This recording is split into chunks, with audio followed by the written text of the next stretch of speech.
नमस्ते, प्रणाम। इससे पहले एक वीडियो में हमने सुना था कि ज्ञान को पाने के लिए कौन से मुख्य गुण हम में होने चाहिए। तो जैसे गुण होने चाहिए वैसे कुछ अवरोध भी होते हैं।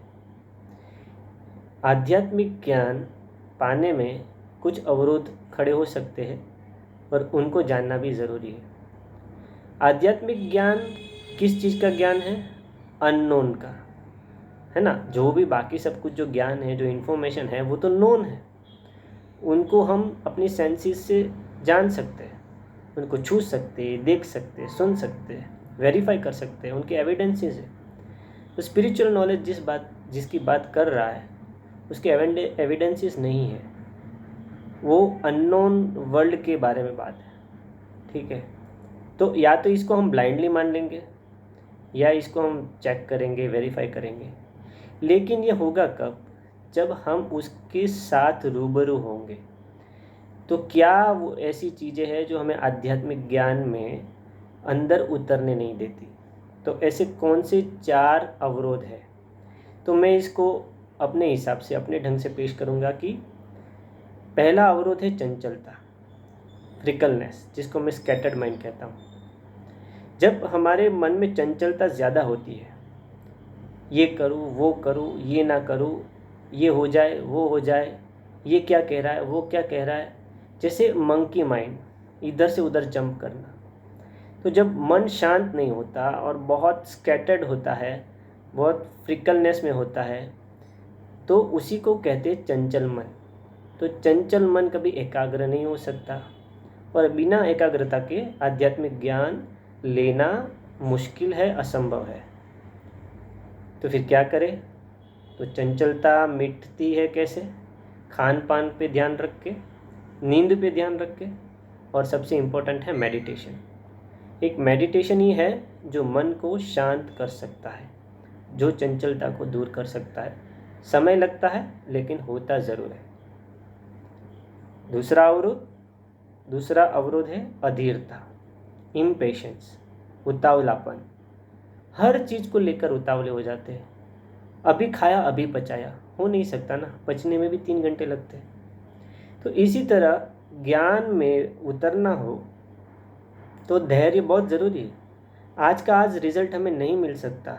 एक फाउंडेशन बनता है, एक बेस बनता है, एक शुरुआत होती है।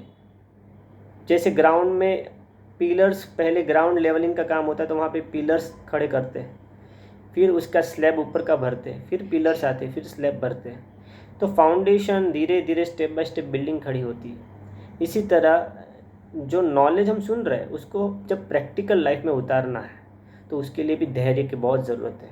उतावलापन क्या होता है? फिर हमें डाइवर्ट कर देता है। हमें लगता है हमें रिज़ल्ट नहीं मिल रहा है, इसलिए हम डाइवर्ट हो जाते हैं या अपना रास्ता अलग चुन लेते हैं। तो अधीरता ही हमें कहीं ना कहीं भटका देती है। अच्छा, अधीरता आती क्यों है? तो उसका फैक्टर है लोभ और डर। या तो बहुत लोभ है, ये भी ले लूँ, वो भी ले लूँ, ये अर्जित कर लूँ, वो अर्जित कर लूँ, जल्दी जल्दी ज्ञान कर लूँ, तो वो भी भटका देता है। या डर है कि अगर मैंने अपने ज्ञान को नहीं लिया, इस ज्ञान को नहीं लिया, तो मेरी ज़िंदगी का क्या हो जाएगा। एक अनजाना डर है। तो लोभ और डर हमारे मन को धैर्य रखने नहीं देते। तो इसको भी हैंडल करने के लिए मेडिटेशन ही एक चाबी है। और आते हैं अब तीसरे अवरोध पर। ये थोड़ा अलग है। ये है इनडिफरेंस, उदासीनता, है ना। कि भाई मुझे कुछ फ़र्क नहीं पड़ता, ठीक है, ये ज्ञान लिया तो ठीक, नहीं लिया तो ठीक, इसको जीवन में उतारा तो ठीक, नहीं उतारा तो ठीक, कौन सा पहाड़ टूट पड़ेगा। तो ये जो है इनडिफरेंस जो है, कुछ फ़र्क ना पड़ने वाला जो एटीट्यूड है, ये भी ज्ञान नहीं लेने देगा, क्योंकि हम उसके लिए तैयार ही नहीं होंगे। हमारे अंदर वो उत्कंठा, वो जानने की जिज्ञासा पैदा ही नहीं होगी। तो ये एक तरह का आलस और प्रमाद है, या कह सकते हैं मन ज्ञान से भागना चाहता है। मन और ज्ञान का हमेशा विरोध रहता है। क्यों? क्योंकि अगर ज्ञान होगा तो मन अपना कर नहीं पाएगा, उसको जो करना है वो, तो मन ज्ञान का विरोधी रहेगा। इसीलिए वो ऐसा आलस और प्रमाद खड़ा करता है और बोलता, इनडिफरेंट हो जाता है कि भाई इससे मुझे क्या लेना देना। तो ये हो गया तीसरा अवरोध। और चौथा अवरोध है ज्ञान, नॉलेज, इन्फॉर्मेशन। मेरे हिसाब से कहूँगा आधा अधूरा ज्ञान।